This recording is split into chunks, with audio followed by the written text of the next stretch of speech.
Pesawat tempur Rafale resmi memperkuat TNI AU, dan ada 4 pilot Indonesia yang berhasil lolos uji terbang pesawat tersebut. Hal ini membuat pertahanan udara Indonesia semakin maju dan kuat.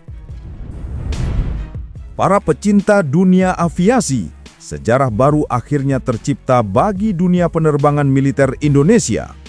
4 orang pilot TNI AU bukan 4 orang biasa, tapi para penerbang terbaik, akhirnya berhasil menerbangkan jet tempur paling canggih milik Perancis, Dassault Rafale, secara solo flight di markas ETTR 3/4 Aquitaine, Perancis.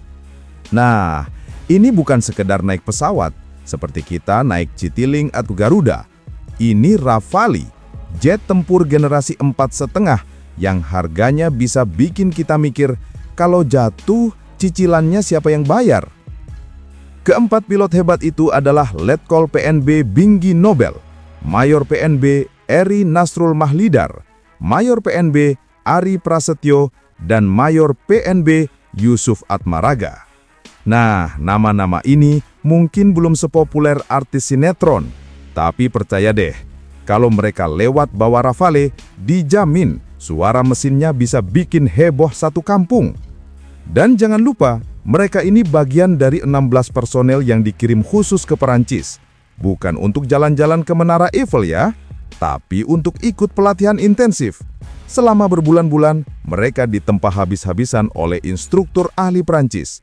Jadi kalau biasanya kita ikut training kantor cuma duduk, nulis catatan, terus makan snack kotak, ini beda. Training mereka isinya manuver di langit, latihan kecepatan Mach 1,8, dan simulasi perang udara. Bahkan Komandan Lanut Rusmin Nurjadin, Marsma TNI Abdul Haris, sampai bilang, ini bukan sekedar latihan, tapi juga kebanggaan. Dan beliau benar, karena ilmu yang mereka bawa pulang nanti bakal jadi modal besar ketika Rafale resmi masuk Indonesia tahun 2026. Jadi jangan heran kalau Lanut Rusmin Nurjadin di Pekanbaru sama Lanut Supadio di Pontianak sekarang lagi sibuk siap-siap, mulai dari hanggar, pusat pelatihan, sampai fasilitas pendukung. Ibaratnya lagi beres-beres rumah sebelum tamu super mahal datang. Nah, kalau bicara soal Rafale, pesawat ini bukan main-main. Dibekali mesin Snecma M88 bisa ngebut sampai Mach 1,8 dan punya daya dorong 75 kN. Kalau orang biasa lari 100 meter ngos-ngosan, Rafale ini bisa lari ribuan kilometer per jam sambil bawa rudal. Dan bukan rudal biasa, ada ASMPA nuklir, ada meteor jarak jauh, pokoknya arsenal yang bikin negara lain mikir 2 kali sebelum coba macam-macam sama Indonesia. Lebih menarik lagi, ini adalah lompatan sejarah. Bayangkan, selama puluhan tahun kita mengandalkan F-16 Fighting Falcon yang varian lamanya sudah jadi angkatan tua. Nah, Rafale ini ibarat ganti motor bebek jadul jadi motor sport kelas dunia. Suaranya beda, tenaganya beda, gengsinya juga beda. Dan meski sempat muncul isu, ada Rafale India jatuh waktu operasi Sindor. TNI AU tegas bilang, itu tidak ada hubungannya dengan Indonesia. Jangan sampai kita termakan gosip ya. Bahkan pemerintah kita sudah tanda tangan letter of intent. Artinya apa? Artinya kita serius, percaya, dan siap mengandalkan jet ini untuk jaga langit Nusantara. Kalau kita bicara soal pengiriman, ini juga menarik. Rencananya, 3 unit pertama Rafale bakal mendarat di Indonesia pada Februari-Maret 2026. Jadi nanti jangan kaget kalau langit Nusantara tiba-tiba kedengeran suara beda dari biasanya. Itu bukan motor knalpot racing di jalan raya, tapi Rafale yang lagi unjuk gigi di udara.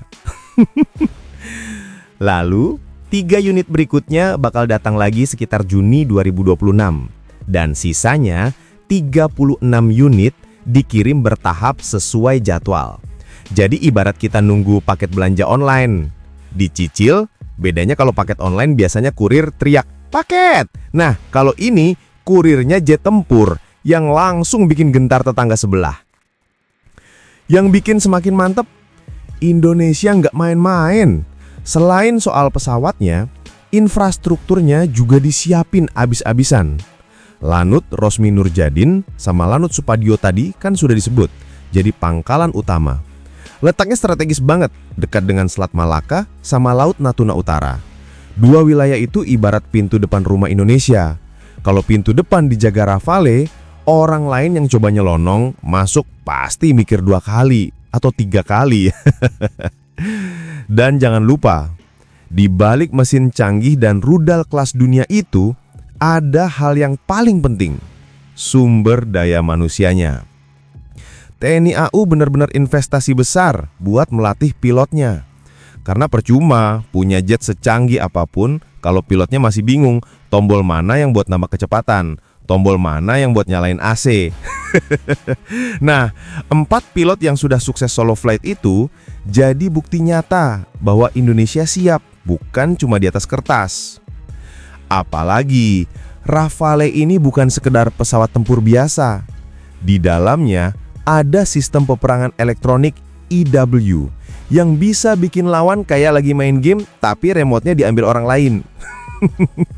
Jadi radar musuh bisa dibikin bingung.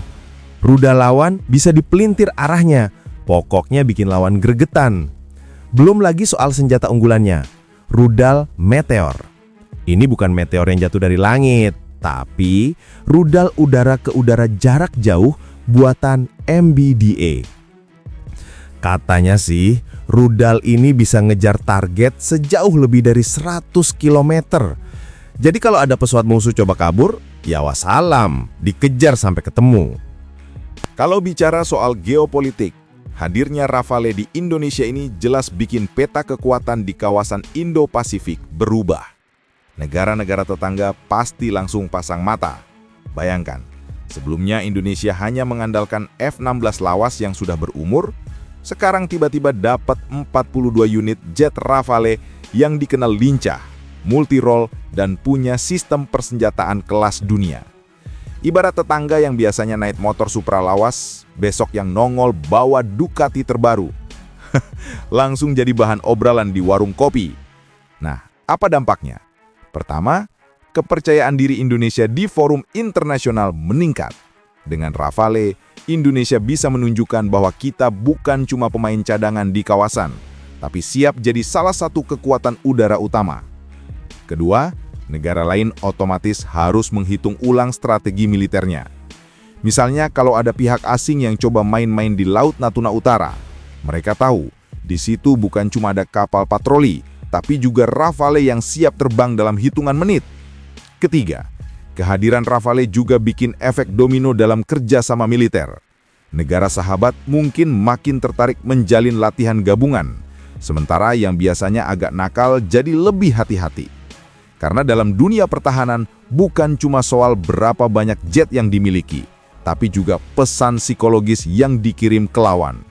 Rafale ini ibarat bilang, "Hei, jangan remehkan kami, langit Nusantara ada penjaganya." Selain itu, jangan lupa dengan teknologi peperangan elektroniknya. Banyak ahli bilang Rafale itu ibarat punya otak pintar di udara. Kalau ada musuh coba kunci radar ke Rafale, sistemnya bisa bikin radar itu bingung sendiri. Nah, ini yang bikin pesawat generasi 4,5 seperti Rafale mampu bersaing dengan jet tempur generasi kelima sekalipun. Jadi meski Indonesia belum punya F-35 atau Su-57, dengan Rafale kita tetap punya gigi yang tajam. Dan yang menarik lagi, efeknya bukan cuma di dunia militer. Industri dalam negeri juga ikut bergerak. Dengan adanya transfer teknologi, peluang kerjasama, hingga keterlibatan perusahaan lokal dalam rantai suplai, Rafale bisa membuka jalan buat kemajuan industri pertahanan Indonesia. Jadi bukan cuma soal beli pesawat, tapi juga soal investasi jangka panjang. Apalagi pemerintah Indonesia kabarnya sudah siapkan opsi menambah jumlah Rafale di masa depan. Artinya, ini bukan sekedar proyek 5 tahun, tapi strategi besar untuk membangun kekuatan udara yang benar-benar disegani di kawasan. Thanks banget buat yang udah nonton sampai habis. Kalau suka, ya di-like aja. Kalau merasa cocok, langsung subscribe. Dan kalau jempol udah gatal pengen ngetik, antem aja tuh kolom komentar. Mau debat? Boleh. Mau bercanda? Gas! Yang penting sopan.